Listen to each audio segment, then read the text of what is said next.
Step into the Timeless Tales library, where each story unfolds like a soft whisper, guiding you gently into a realm of restful calm. I'm Theodore, your host, and tonight I'll weave a tranquil tale to quiet your thoughts and lull you towards slumber. The Timeless Tales library thrives thanks to the support of listeners like you. If these stories bring you peace, please subscribe to help us keep crafting these serene escapes. As you cozy up, drop a comment below to share where you're tuning in from tonight, and tell us a destination you'd love a story to transport you to. Perhaps Melbourne, Santorini, the Amazon rainforest, or a starlit desert. Your dreams light the way for our little library's glow. This story is about a magical neighbourhood bakery on a stormy Halloween evening, where the warmth of fresh-baked phoenix treats and the soft glow of candlelight draw weary travellers from classic tales to shelter from the rain, each finding exactly the comfort they need. Now take a slow, quiet breath and let the day's events become as transparent as glass. You are entering the crystal atrium, a hall made of polished crystals and mirrors within the Timeless Tales library. This is a place of reflection, where every story is a clear, shimmering facet of a beautiful, peaceful truth. Light filters through the crystalline walls, painting the room in soft, calming colours. Feel your body become as still and clear as a calm pool of water.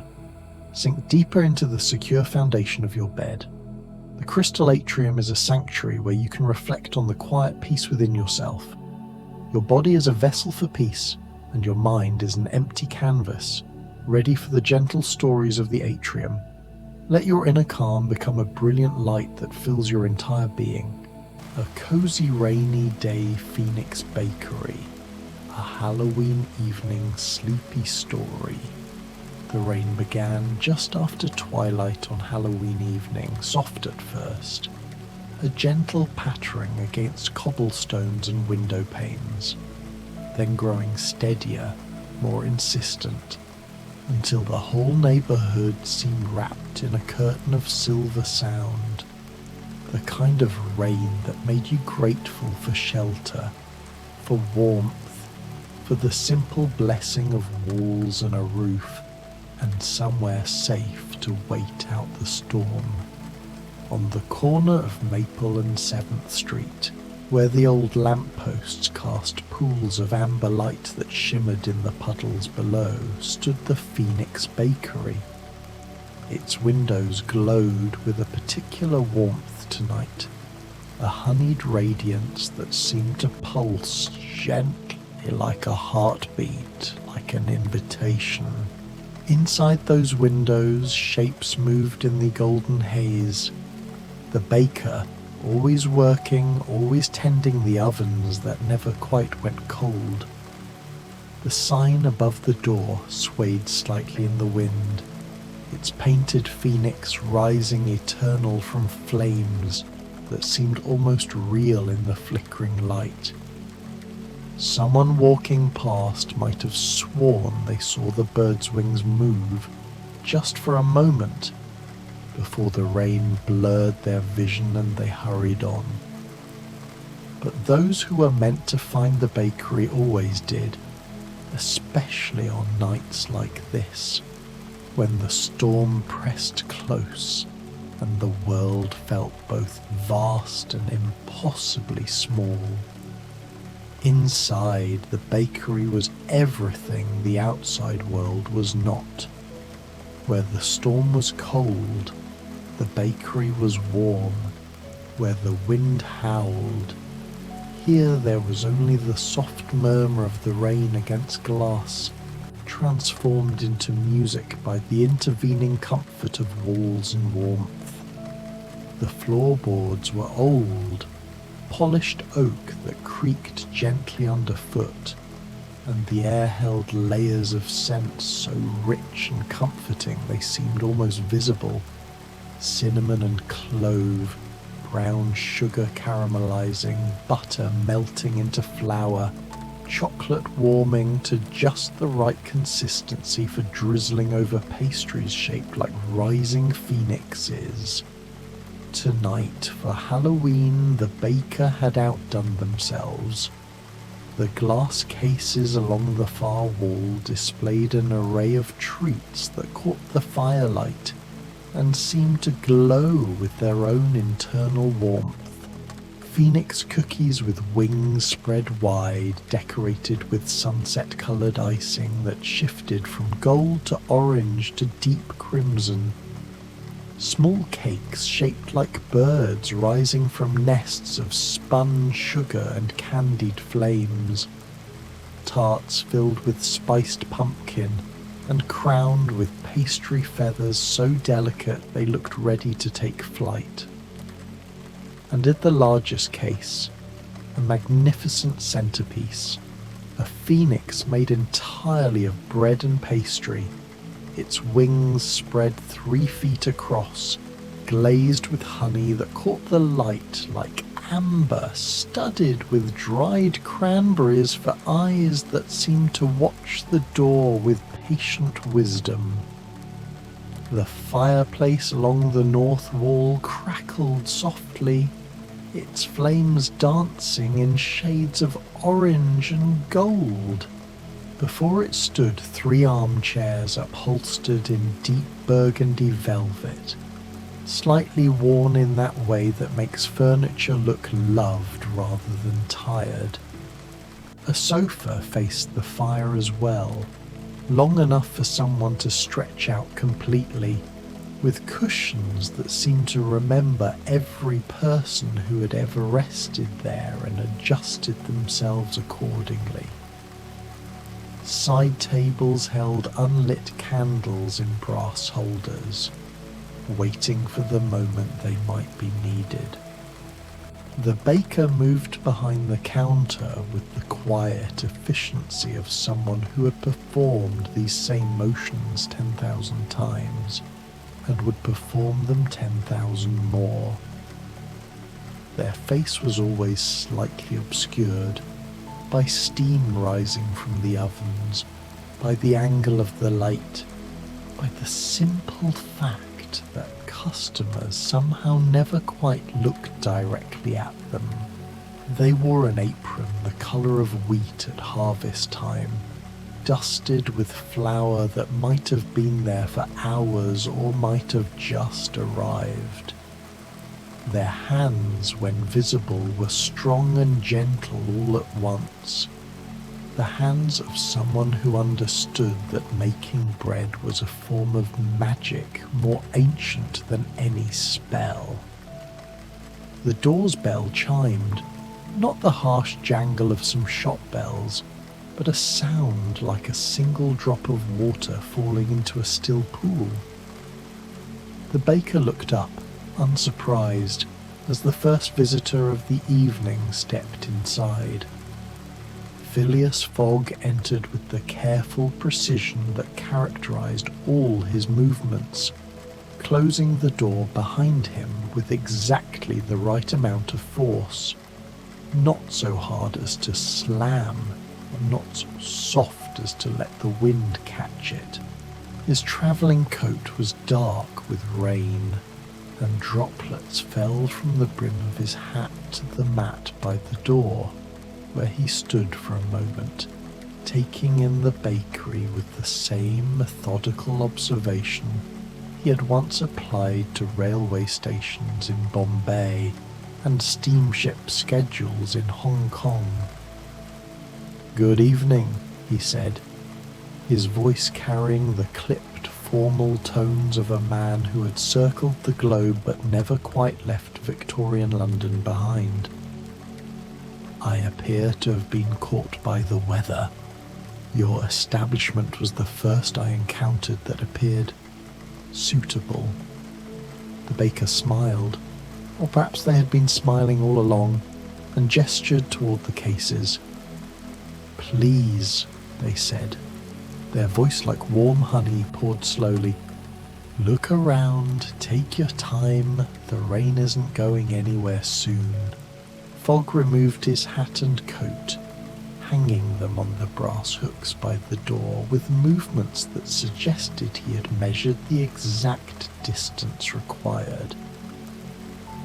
He approached the display cases slowly, hands clasped behind his back, studying the phoenix-shaped treats with the same intensity he had once devoted to calculating time zones and connection schedules. Remarkable craftsmanship, he observed. The attention to detail is notable. I have dined in establishments from London to Yokohama, and I must confess I have rarely seen pastry work of this caliber. Thank you, the baker said. Would you like to try something? Perhaps the Phoenix Rising scone. It's made with cream and studded with bits of candied ginger. Good for warming the spirit on a cold night. Or there's the ember cake, spiced with cinnamon and cardamom, topped with a glaze that tastes faintly of honey and fire.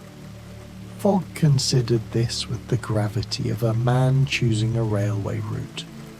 The scone, I think, and tea, if you have it.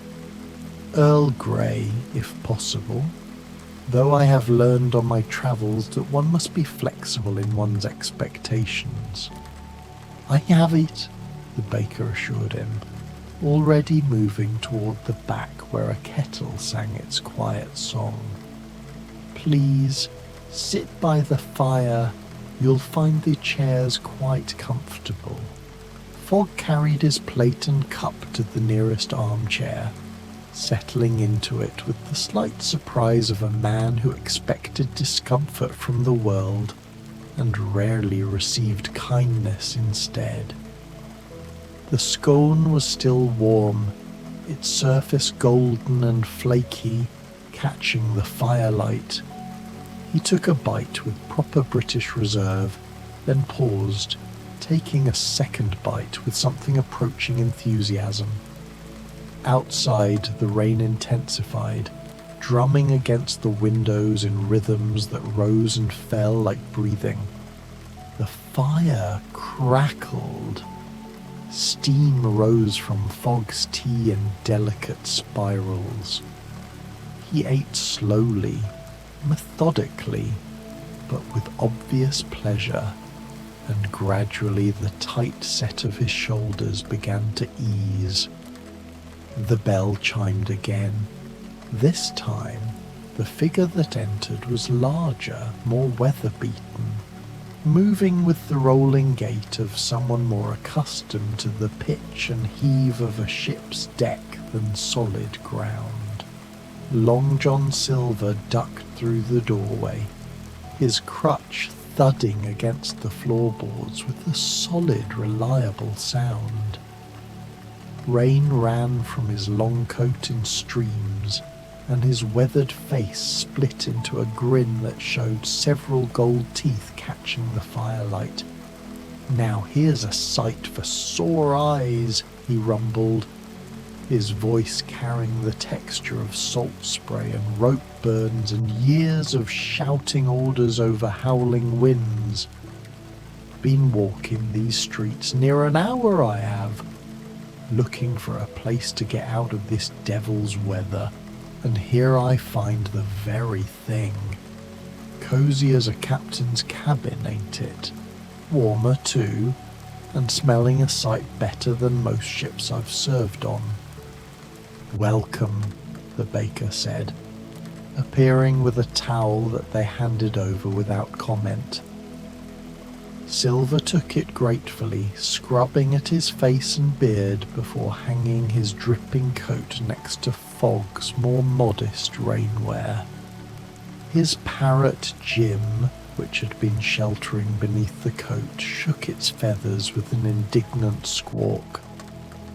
Hold fast, Jim, Silver chuckled. We're in port now, proper port, with proper provisions by the look of things. He stumped over to the display case, his wooden leg tapping out a rhythm against the floorboards. Bless me, would you look at that? Phoenixes, is it? The birds that can't be killed, rising up from their own ashes time and again. There's a lesson in that, there is. I've been knocked down more times than I can count, and here I am still standing. Well, standing with help at any rate. He tapped his crutch against his wooden leg with a sound like a carpenter's knock. "What would suit you tonight?" the baker asked. Silver stroked his beard, considering. "That big bird there in the centre, the one made all of bread and such, that's a work of art, that is. But I'm thinking something I can hold in one hand while I sit by that fine fire you've got burning." "What's that there? Those little birds with the spicy smell?" "Phoenix spice cookies," the baker explained. "Ginger, cloves, a touch of black pepper for warmth. They're small enough to eat in a few bites, but they'll warm you straight through. And perhaps some hot cider. I have a batch mulling with cinnamon sticks and orange peel." "Now you're talking sense," Silver approved. "Hot cider and spice cookies? Sounds like the kind of provisions a man needs after battling weather like this." The baker prepared a generous plate and a large mug of cider that steamed fragrant. Silver carried both to the sofa, settling into it with a sigh of profound contentment that seemed to come from somewhere deep in his chest. Fogg, in his armchair, nodded politely. "Gentlemen," Silver acknowledged, raising his mug in salute before taking a long drink. "Ah, that's the stuff. Puts fire in your belly without the trouble of actually swallowing fire." He bit into a cookie and closed his eyes. "That's fine baking, that is. Fine as any I've tasted. And I've tasted food from the Caribbean to the Pacific Islands." "You've travelled extensively?" Fogg inquired, his tone suggesting polite interest rather than deep curiosity. "That I have," Silver confirmed. "Treasure hunting mostly, though that's a young man's game, and I ain't as young as I once was. These days I'm more inclined to seek treasure of the edible variety, and this here—" He held up another cookie. "This here's as good as any gold doubloon, at least for warming a man's spirits on a night like this." They sat in companionable silence for a while, listening to the rain. The fire popped and settled. The baker moved quietly behind the counter, preparing something that filled the air with the scent of melting chocolate and orange zest. The storm outside seemed to wrap around the bakery like a blanket, making the interior feel even more protected, even safer. The bell chimed a third time.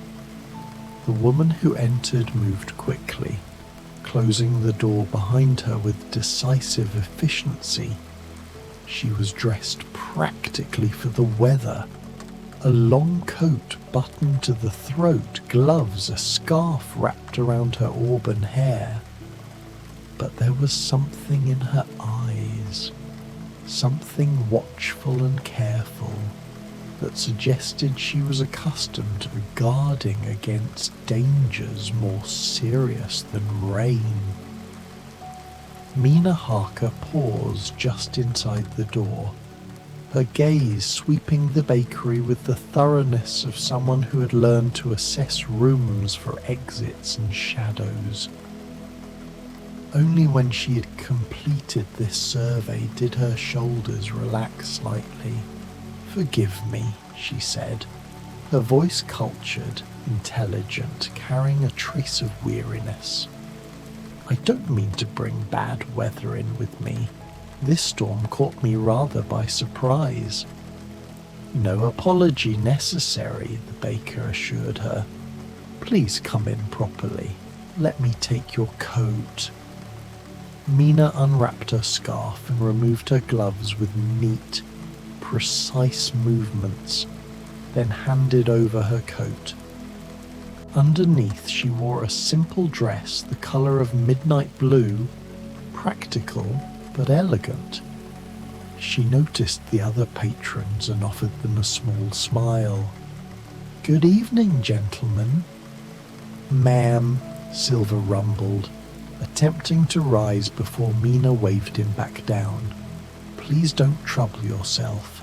I'm simply grateful to have found shelter." She turned to the baker.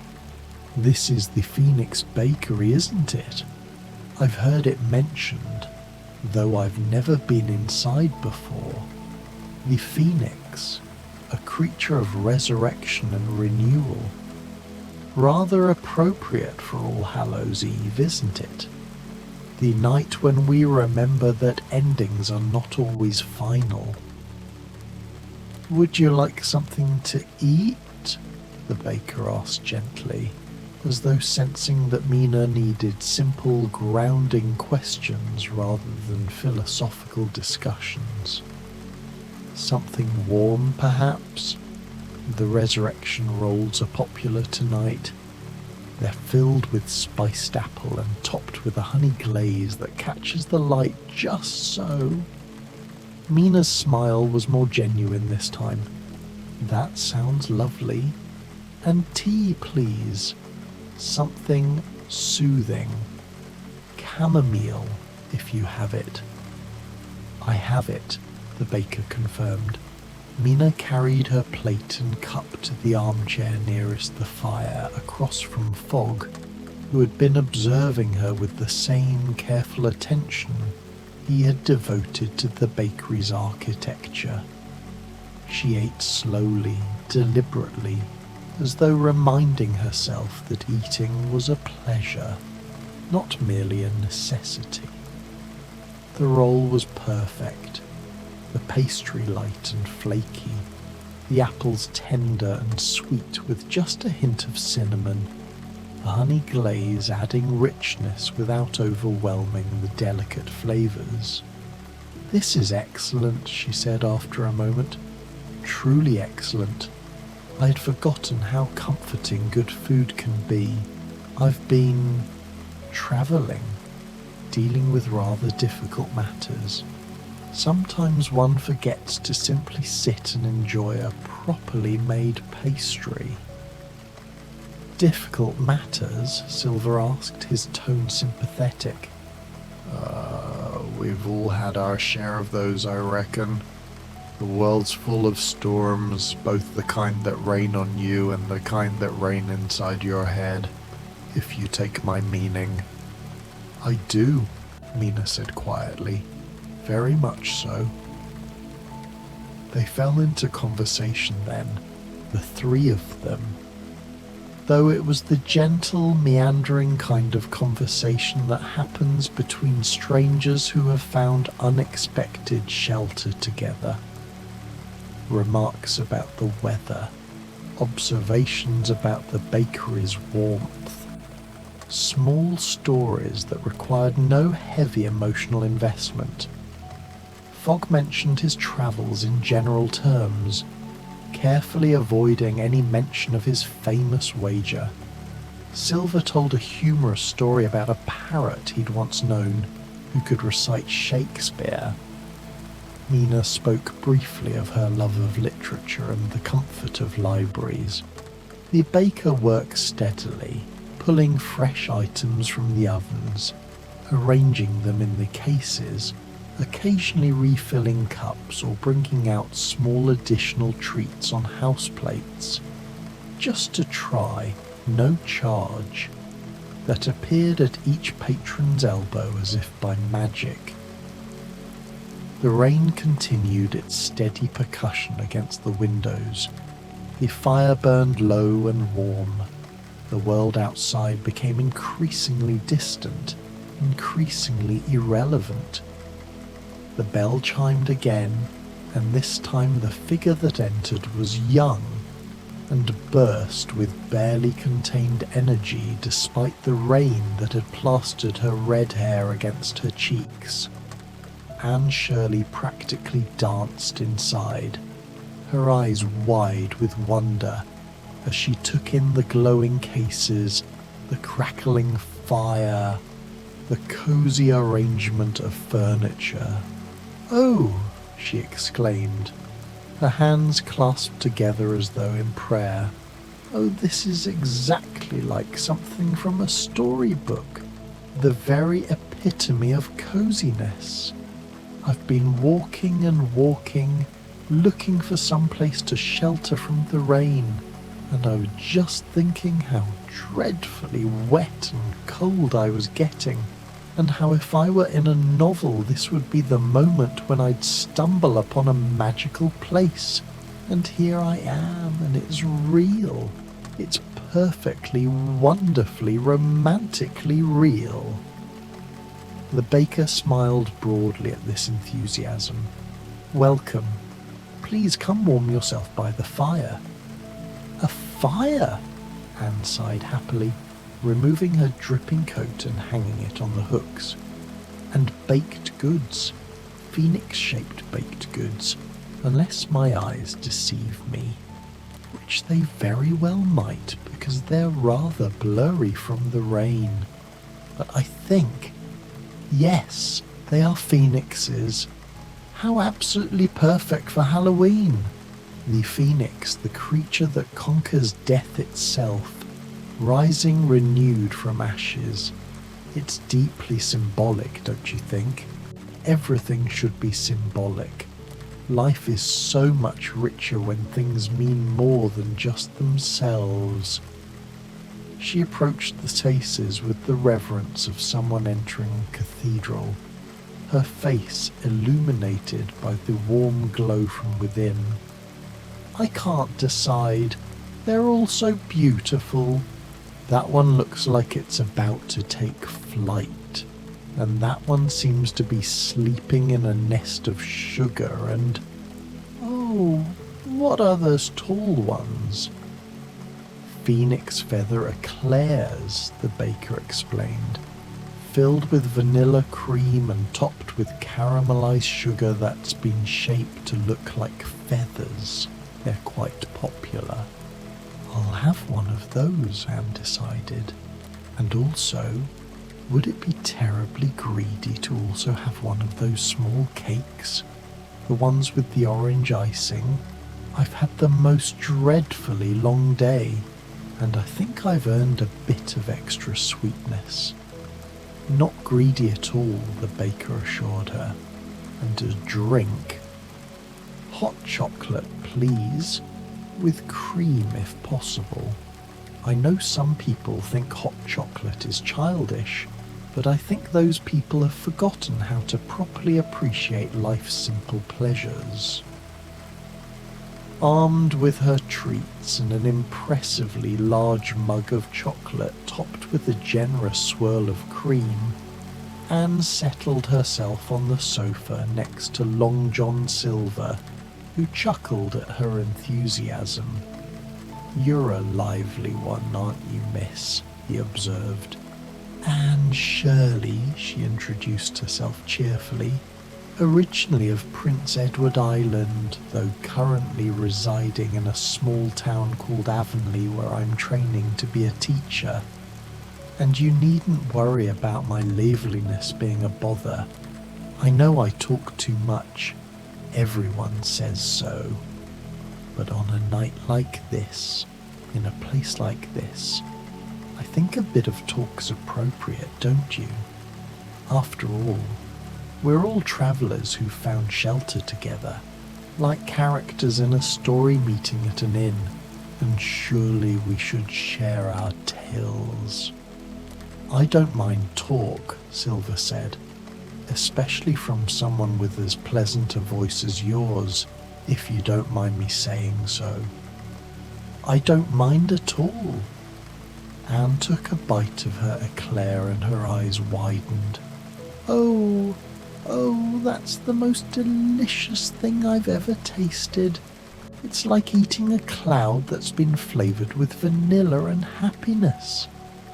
She turned to the baker, who was arranging something on a tray.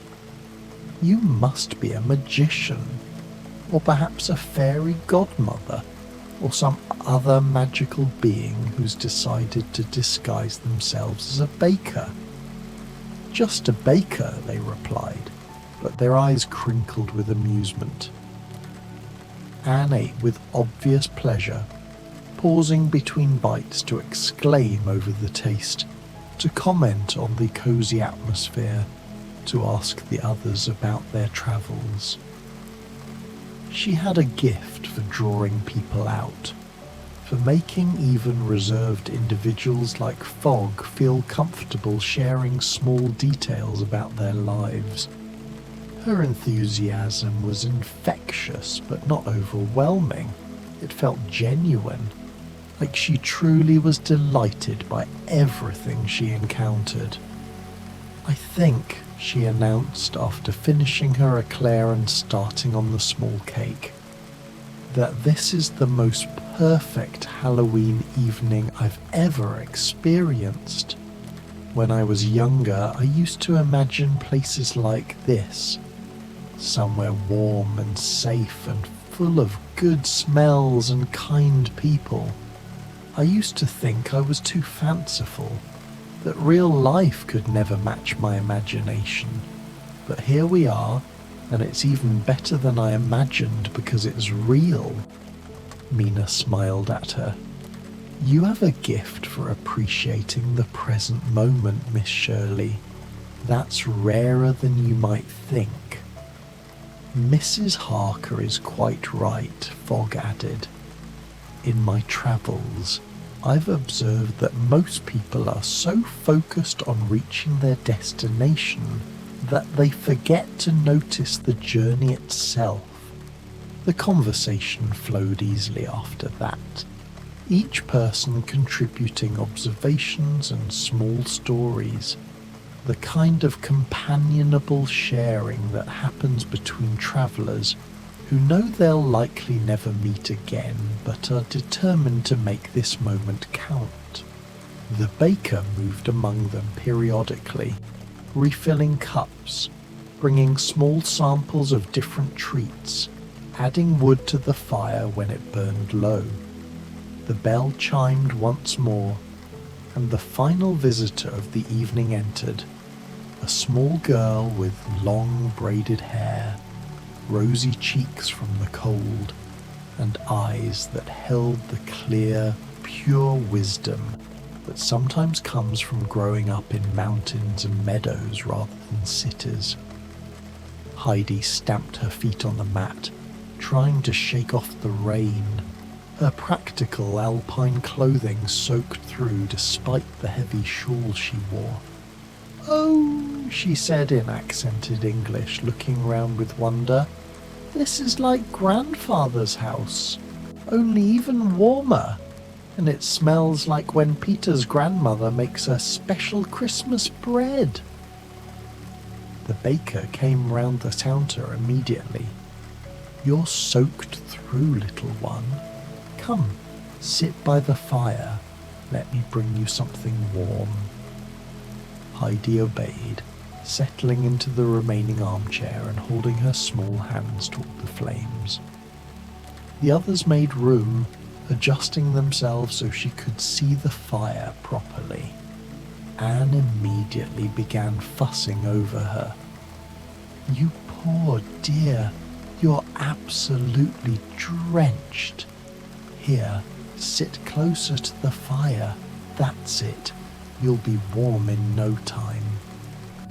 "Thank you," Heidi said politely. "I was visiting the city with my friend Clara and her grandmother, but then the storm came and I got separated when I was looking at shops. I've been trying to find my way back to their house, but all the streets look the same in the rain, and then I saw this light." "Well, you've found safe harbour now," Silver assured her, "and you picked the right place for it too. This here's as cozy as any place I've ever seen, and I've seen plenty." The baker returned with a tray laden with treats clearly selected for a child. A cup of warm milk with honey, cookies shaped like stars and moons in addition to the phoenixes, and a slice of cake with bright orange frosting decorated with a smiling phoenix face. "For you," the baker said gently. "Please, eat. You'll feel better with something warm inside you." Heidi's face lit up. "This is like a fairy tale, like the stories grandfather reads to me about children who get lost in storms and find magical places." She bit into a star cookie and sighed with contentment. "This tastes like home, like happiness. How did you make it taste like that?"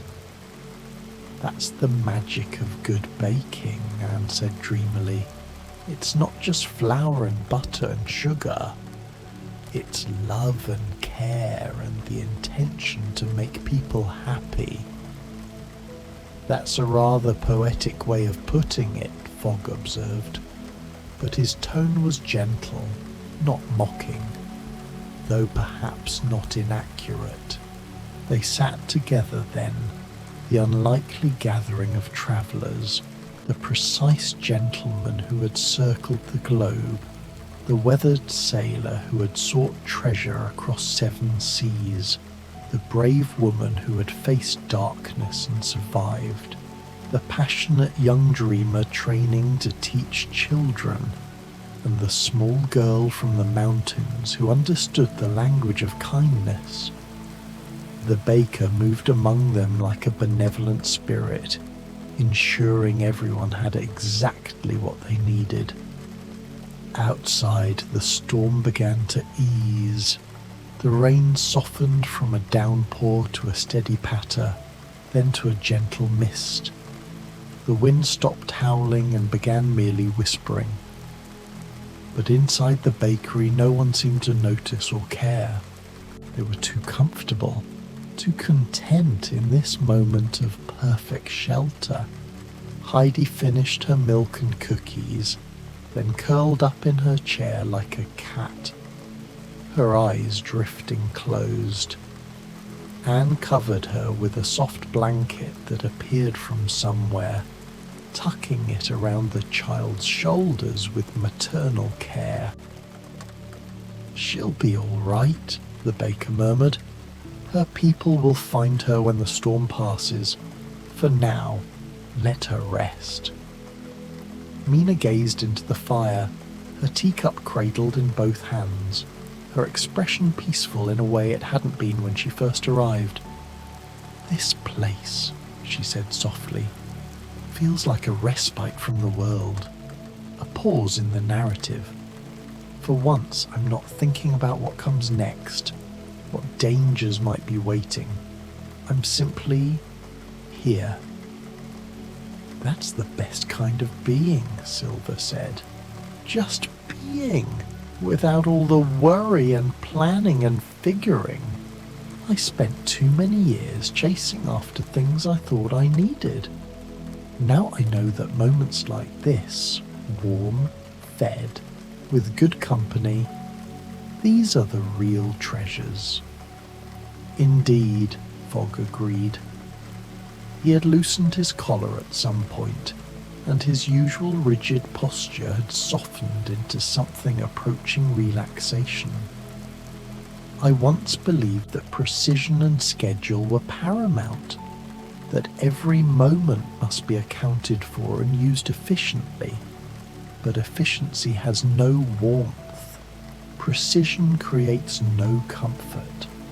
Perhaps there is something to be said for simply allowing time to pass without measuring it."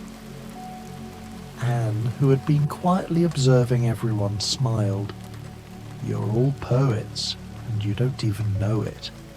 Every one of you has learned something important about what matters in life. And we've all found ourselves here, together, in this perfect little bakery on Halloween night, surrounded by phoenix treats that remind us that we can always begin again, always rise up renewed. She paused, then laughed softly. I'm being dreadfully symbolic again, aren't I? No, Mina said warmly. You're being exactly right. The baker emerged from the kitchen carrying a large tray, and on it was the centerpiece phoenix, the magnificent bread sculpture that had been the crown jewel of the display case. They placed it on the low table between the chairs and sofa. For all of you, the baker said simply, to share. It seems appropriate for tonight, All Hallows Eve, when the veil between worlds is thin and strangers can become friends over broken bread. The phoenix was even more impressive up close. Its wings stretched wide, each feather carefully scored into the golden bread. Its eyes, the dried cranberries, seemed to hold real intelligence, real compassion. The honey glaze caught the firelight and made the whole thing appear to glow from within. It's too beautiful to eat, Anne breathed. It was made to be eaten, the baker replied. Beauty should be experienced, not merely observed. Please. Silver was the first to reach out, breaking off a piece of wing with his weathered hands. He handed it to Heidi first, who had woken at the commotion. She accepted it with sleepy gratitude, nibbling at it with small, delicate bites. They passed pieces around, each person breaking off portions of the phoenix and sharing them with the others. The bread was perfect, slightly sweet, rich with butter and honey, with a texture that was somehow both light and satisfying. It tasted like comfort made edible. It tasted like safety, like belonging, like the feeling of coming home after a long journey. As they ate, they talked less and less, simply existing together in companionable silence. The fire burned low and steady. The rain had stopped completely now, leaving only the occasional drip from the eaves and the gentle sound of water running in the gutters outside.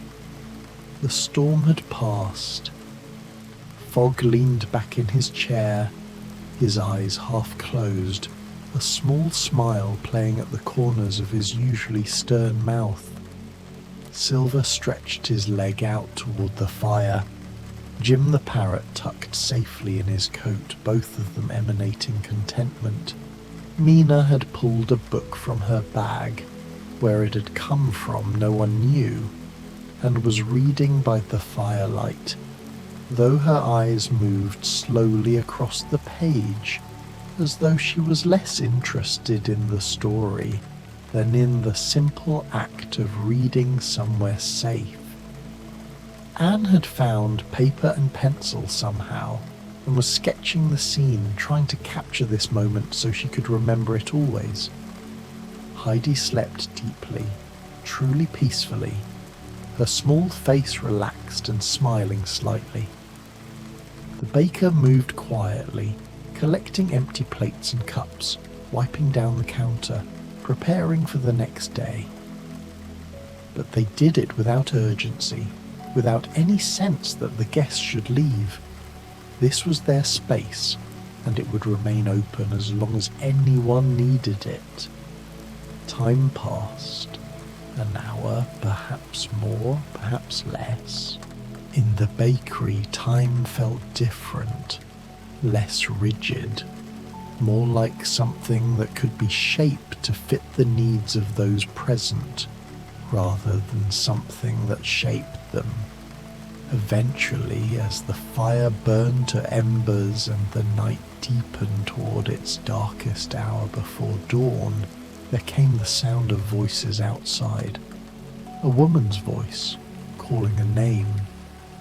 Heidi stirred, then sat up. "That's Clara's grandmother," she said, suddenly fully awake. She scrambled out of her chair and ran to the window, waving. "I'm here! I'm here!" The baker opened the door, and a moment later an elderly woman entered, elegant despite the late hour, relief flooding her face when she saw Heidi safe and sound. "Yeah, thank God," she breathed. "We've been searching everywhere. When you didn't return..." She turned to the baker, then to the others. "Thank you. Thank you for keeping her safe." "She was no trouble," the baker assured her. "She was excellent company." Heidi hugged each of the other guests goodbye, even Silver, who looked surprised but pleased by the gesture. "Thank you for sharing your stories," she said solemnly. "And for the phoenix bread. I'll remember this always." "As will we, little one," Mina said softly. "As will we." When Heidi and her guardian had left, the remaining guests seemed to come to a collective, unspoken agreement that it was time to return to their own lives, their own stories. But they did it slowly, reluctantly, the way one leaves a dream they know they'll never quite recapture. Silver stood first, collecting his coat and crutch. "This has been... well, I don't rightly have words for what this has been, but I'm grateful. Grateful for the shelter, the food, the company.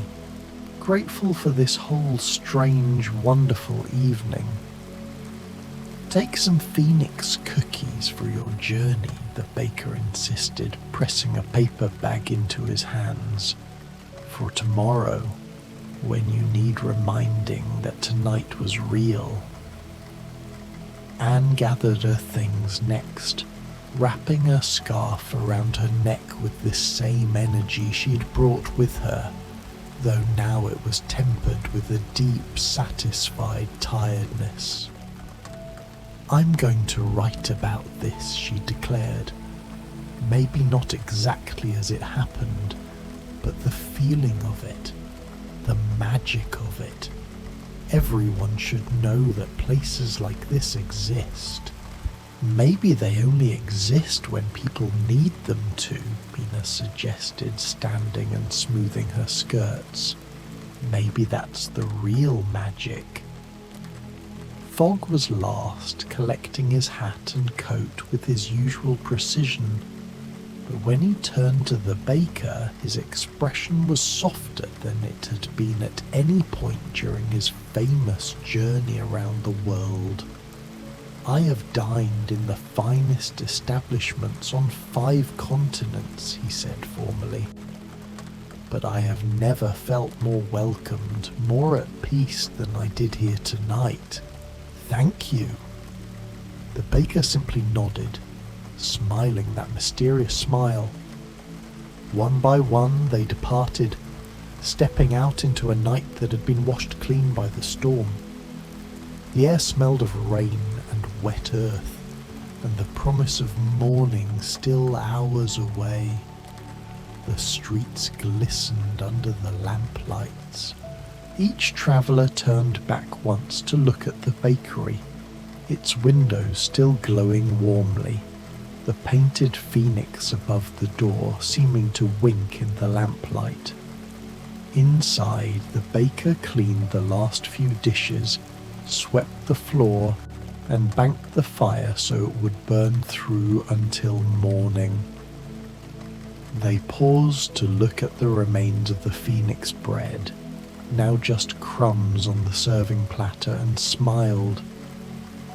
Tomorrow there would be more storms, more travellers, more people in need of shelter and comfort.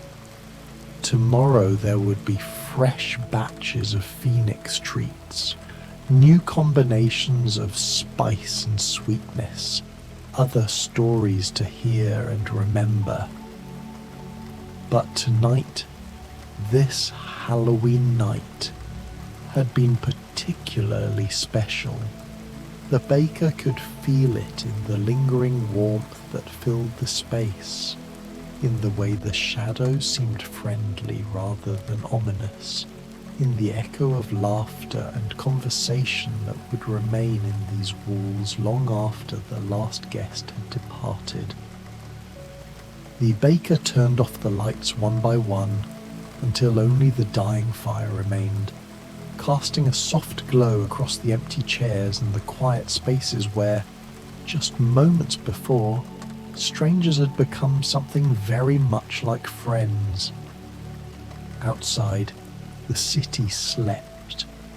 The storm had passed, and the Phoenix Bakery waited, patient and eternal, ready to rise again with the dawn.